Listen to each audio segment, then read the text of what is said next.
Cinema ఇండస్ట్రీలో అందంతో పాటు టాలెంట్ ఉన్నటువంటి హీరోయిన్స్ చాలా తక్కువ మంది ఉంటారు. అతి తక్కువ మందిలో ఒకరు రెజీనా. ఆమె కెరియర్ చిన్న చిన్న క్యారెక్టర్స్ తో మొదలైంది. ఆ తర్వాత హీరోయిన్ గా తమిళంలో పలు సినిమాలు చేసింది. తెలుగులో ఈమె సుధీర్ బాబు మొదటి సినిమా శివ మనసులో శృతి సినిమాతో హీరోయిన్ గా పరిచయమైంది.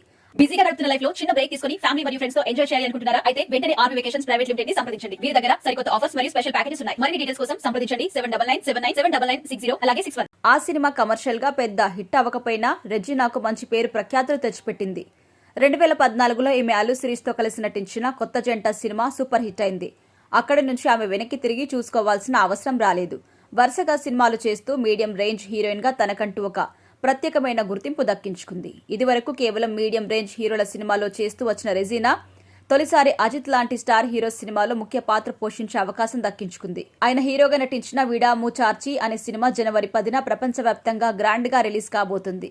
ఈ సినిమాలో త్రిష హీరోయిన్ గా నటించగా రెజీనా విలన్ గా నటించింది. ఈ సినిమా ప్రమోషన్స్ లో పాల్గొన్న ఆమె తన వ్యక్తిగత జీవితానికి సంబంధించి కొన్ని కామెంట్స్ చేసింది. ఆమె మాట్లాడుతూ, మా అమ్మ నాన్నలది ప్రేమ వివాహం. అమ్మ క్రిస్మస్ కాగా మా నాన్న ముస్లిం. దీంతో నేను ముస్లింగానే ఇంట్లో మొదటగా పెరిగాను. కానీ నాకు 6 ఏళ్ల వయసున్నప్పుడు మా అమ్మ నాన్న విడిపోయారు. దీంతో మా అమ్మ నన్ను ఇస్లాం మతం నుండి క్రిస్టియన్ కి కన్వర్ట్ చేసి నా పేరు వెనక కసాండ్రా అని పెట్టింది. అప్పటి నుండి నేను బాప్టిజం తీసుకుని బైబిల్ చదివాను అంటూ చెప్పుకొచ్చింది. తనకి మతాల పట్ల పట్టింపు లేదు అని, మసీదు చర్చి గుడికి తరచుగా వెళ్తుంటానని చెప్పుకొచ్చింది.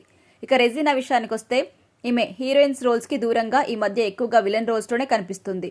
7, ఎవరు, చక్ర వంటి సినిమాలో విలన్ గా నటించి ప్రేక్షకులను మెప్పించిన ఈమె ఇప్పుడు విడాముయార్చితో మరోసారి విలన్ గా ప్రేక్షకుల ముందుకి రాబోతుంది. అజిత్ లాంటి సూపర్ స్టార్ సినిమా కాబట్టి హిట్ అయితే ఖచ్చితంగా రెజీనాకి ప్రపంచవ్యాప్తంగా మంచి గుర్తింపు వస్తుంది. ఈ సినిమాతో పాటు ఆమె జాట్, సెక్షన్ 108, ఫ్లాష్ బ్యాక్ వంటి సినిమాలో కూడా నటిస్తుంది.